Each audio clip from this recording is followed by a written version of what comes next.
आज मुझे मायके और ससुराल का भेद समझ आया। मम्मी, राकेश का एक्सीडेंट हो गया है। आप लोग जल्दी से हॉस्पिटल आ जाइए। राकेश की हालत गंभीर है। कांपते होठों से बोली ऋचा। हाँ, हम अभी आते हैं, बोलकर दमयंती जी ने अपने बेटे दीपक और बहू को सारी बात बताई और वे लोग हॉस्पिटल जाने निकल पड़े।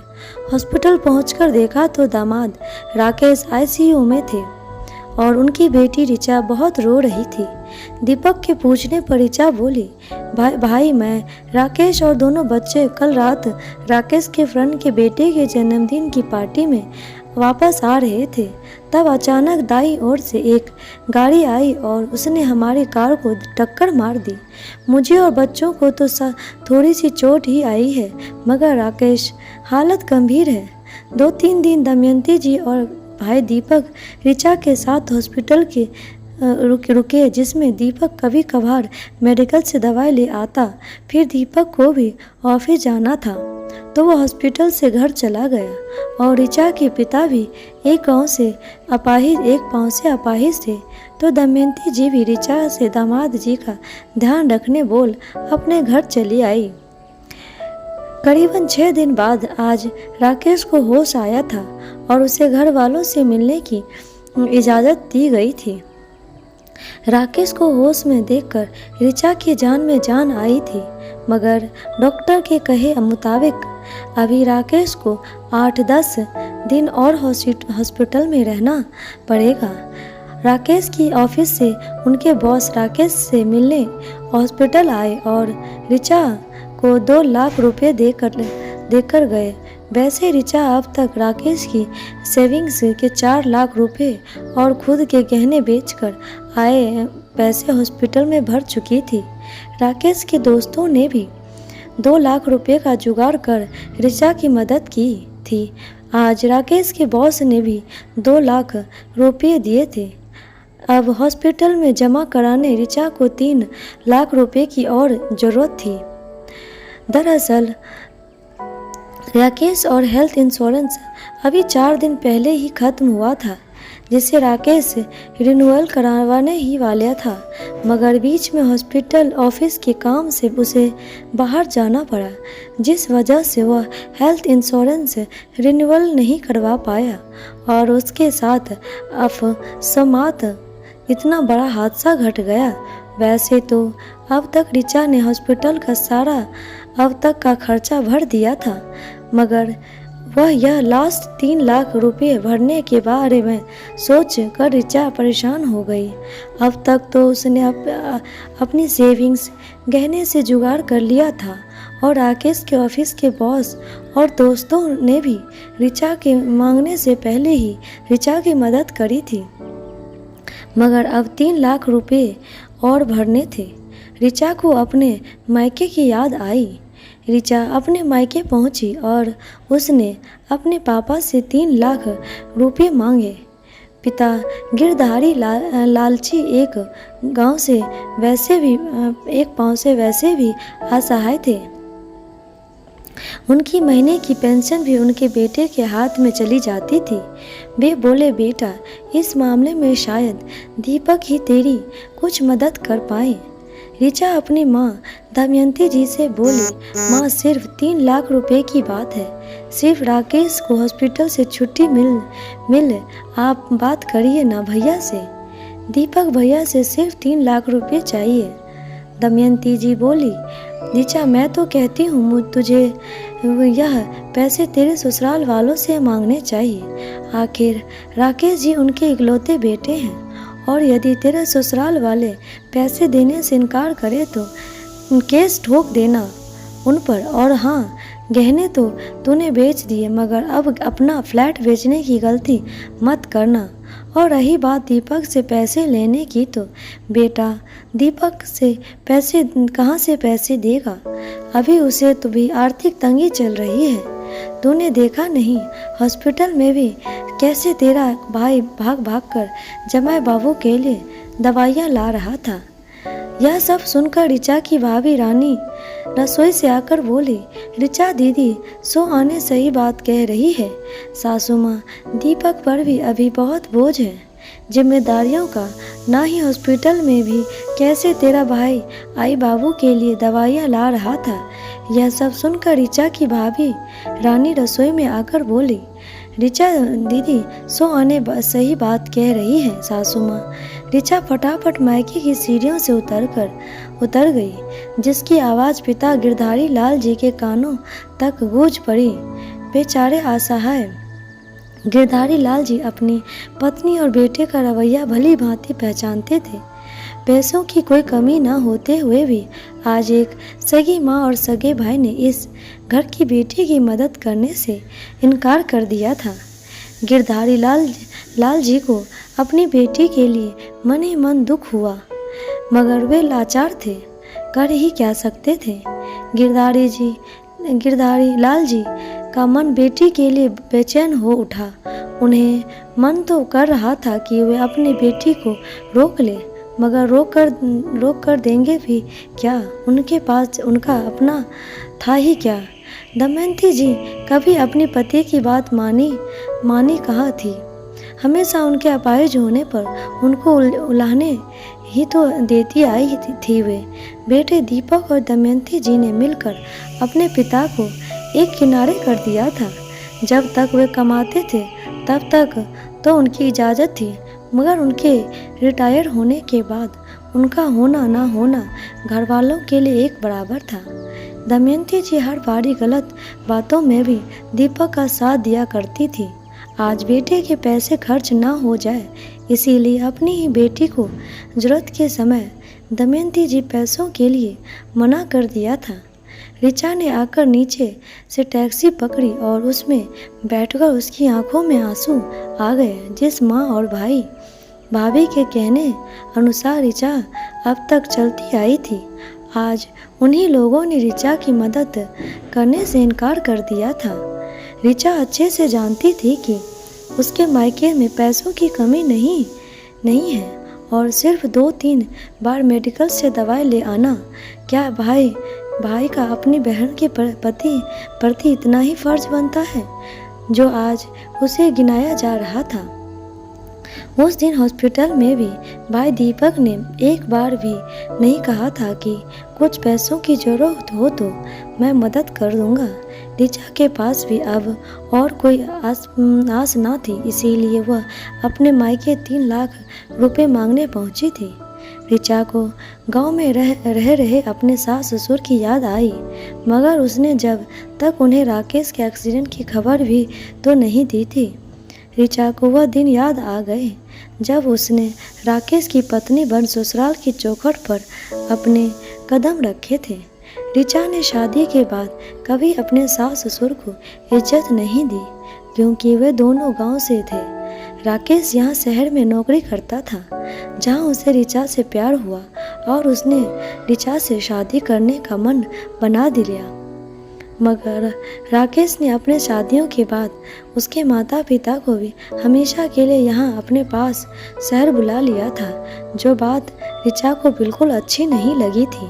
ऋचा ने अपने सास ससुर को हर पल नीचा दिखाया, जिसमें ऋचा की माँ ने उसका बहुत साथ दिया था। दमयंती जी हमेशा ऋचा को यही सिखाती कि बेटा, उन लोगों को क्या ज़रूरत है तुम्हारे साथ रहने की, जाकर रहे अपने गांव। वहाँ उनका खेती बाड़ी का व्यवसाय है, उन्हें वहीं संभालना चाहिए। जाने तू कैसे रहती होगी इन देहाती लोगों के साथ। ऋचा भी तो कहाँ रहना चाहती थी, गांव के इन सीधे साधे लोगों के साथ। और उसे ऐसे में दमयंती जी ने उसे अपने सास ससुर के खिलाफ और भड़काया। इसीलिए तो ऋचा ने घर में झगड़े करना शुरू कर दिया था, जिससे सास ससुर भी हमेशा के लिए वापस गांव गए। ऋचा ने राकेश से भी अपने माता पिता से रिश्ता तुड़वाना चाहा, मगर राकेश ने ऋचा का कभी नहीं माना। वो जान गया था उसके माता पिता को ऋचा कभी अपना नहीं पाएगी, इसीलिए इन सभी को साथ में रखना उसके बस में ना था। राकेश के माता पिता अब हमेशा के लिए गांव जाकर बस गए थे। दमयंती जी ने बेटी ऋचा को हमेशा श्रेय दिया कि वह जितना अकेली रहेगी उतना ही वह खुश रहेगी। उतने में टैक्सी ड्राइवर ने टैक्सी रोकते हुए कहा, मैडम आ गया आपका हॉस्पिटल। ऋचा अपने विचारों से एकदम से बाहर आई और टैक्सी ड्राइवर को पैसे देकर हॉस्पिटल पहुंची। हॉस्पिटल में जाकर देखा तो राकेश अपने दोनों बच्चों के साथ बातें कर रहे थे। दोनों बच्चे बोल रहे थे, पापा आप जल्दी ठीक हो जाइए, आप घर कब आएंगे? राकेश बोला, बस बेटा जल्दी ही हम सभी घर चलेंगे। राकेश ऋचा को देखते ही बोला, ऋचा तुमने मेरे मम्मी पापा को मेरे एक्सीडेंट की खबर दी या नहीं? ऋचा बोली, कहीं उन्हें इस उम्र में कहीं झटका ना लग जाए, इसीलिए मैं खुद उन्हें गांव जाकर यहाँ लाना चाहती हूँ। मैं जानती हूँ आप अपने मम्मी पापा को याद कर रहे हैं, आपकी हालत में अभी काफ़ी सुधार है, इसीलिए मैं खुद जाकर आपके माता पिता को यहाँ लेकर आऊँगी, आप चिंता मत करिए। राकेश बोला, मगर यहाँ से तुम्हें हमारे गांव जाने में 5 घंटे लग जाएंगे। ऋचा और तब तक बच्चे कहाँ रहेंगे? ऋचा बोली, अपनी बगल वाली भाभी से मेरी इस विषय में बात हो गई है, वे हमारे बच्चों को एक दिन संभाल लेगी। मैं कल सुबह ही उन्हें लाने निकल जाऊंगी।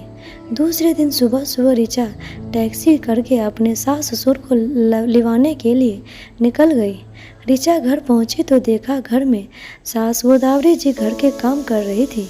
गोदावरी ऋचा को देखते ही बोली, अरे बहू आओ, अकेली तुम, राकेश कहाँ है? और ऋचा को एक गिलास पानी पीने दिया। ने पहुँचते ही अपने सास को राकेश के एक्सीडेंट की खबर दी। उनका यह सुनकर दिल ही बैठ गया और वे पास वाले छोटू को बुलाकर बोले, ऋचा छोटू, राकेश के पिताजी को खेतों के से बुला ला और कहना राकेश भैया का एक्सीडेंट हो गया है, और हाँ जरा धीरे से वह खबर देना, अब उनकी भी उम्र हो गई है, कहीं यह खबर सुनकर उनके दिल को धक्का ना लग जाए। थोड़ी ही देर में छोटू गिरधारी लाल जी को बुलाकर ले आया और यह खबर आग की तरह पूरे गांव में फैल गई। गिरधारी लाल जी आते ही बोले, गोदावरी तिजोरी में कम से कम 2 लाख रुपए होंगे, वो ले ले। गोदावरी जी बोली, अरे और मेरे गहने किस दिन काम आएंगे, वो अभी लेती हूँ। ऋचा आज एक माँ पिता का अपने बेटे के लिए ऐसा अद्भुत प्यार देखा पा रही थी जिसे उसने अपने मायके में कभी महसूस नहीं किया, और उसे अपने किए पर बहुत पश्चाताप हो रहा था। गिरधारी लाल जी और गोदावरी जी ने खुद ही उतने पैसे वाले नहीं थे, मगर उन्होंने सारे पैसे और गहने के लिए और ऋचा के साथ आकर टैक्सी में बैठ गए। उन दोनों का यह प्यार देखकर ऋचा जोर जोर से टैक्सी में ही रोने लगी। गोदावरी जी बोली, ऋचा बेटा, तुम अपने माता पिता की कसम खाकर बताओ कि राकेश ठीक तो है ना? तुम्हें ऐसे रोते देख मेरा दिल एकदम से बैठा जा रहा है। ऋचा बोली, मम्मी, मैं अपने माता पिता की कसम खाकर कहती हूँ कि राकेश अब ठीक है। मम्मी पापा, मैंने जो आप लोगों के साथ बर्ताव किया है उसके लिए मुझे माफ़ कर दीजिए। गिरधारी लाल जी और गोदावरी जी बोले, बेटा यह सब पुरानी बातें हैं तो हम कब का भूल चुके हैं, अभी तो बस एक बार राकेश को देख ले, फिर चैन आए। ऋचा के चेहरे से साफ झलक रहा था कि उसके अब तक कुछ खाया नहीं है। गोदावरी जी बोली, मैं भी कितनी भुलक्कड़ हूँ, जल्दी जल्दी में तुझे कुछ खाने को भी कहना भूल गई। ऋचा, एक काम कर, रास्ते में टैक्सी रुकवा और तू कुछ खा ले। ऋचा बोली, नहीं माँ, मुझे तो बस आज अपनी गोदी में सर रखकर सोने दो। आज मैं समझ चुकी हूँ माँ की ममता क्या होती है। अब तक तो जो स्वार्थ रूपी चश्मा मेरी आंखों पर पड़ा था वो आज उतर गया है। ऋचा गोदावरी जी की गोदी में अपना सर रखकर सो गई। थोड़ी देर में हॉस्पिटल आ गया। राकेश अपने माता पिता को देखकर बहुत खुश हुआ। ऋचा ने बची हुई रकम हॉस्पिटल में जमा करवाई और कुछ ही दिनों में राकेश की हॉस्पिटल से छुट्टी हो गई। सभी लोग घर आकर एक साथ रहने लगे। जिस मायके के दम पर ऋचा इतना इतराती थी, जरूरत गोदावरी जी के आने से ऋचा को हर काम में बहुत मदद मिल रही थी और राकेश की तबीयत में भी जल्दी जल्दी सुधार हो रहा था। आज ऋचा को अपने मायके और ससुराल में फ़र्क समझ आ गया था। पढ़ने पर उन्हें मायके वालों ने हाथ खड़े कर दिए थे।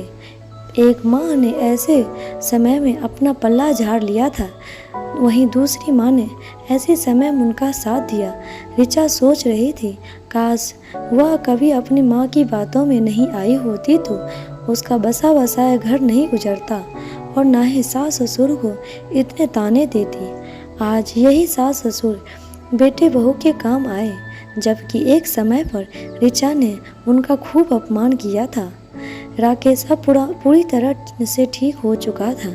ऋचा के सास ससुर वापस गांव जाने की तैयारी शुरू करने लगे। तब ऋचा बोली, माँ जी, पिताजी, यदि आप लोग वापस गांव जाकर रहने की बात करोगे तो मैं समझूंगी कि आपने मुझे माफ़ नहीं किया है।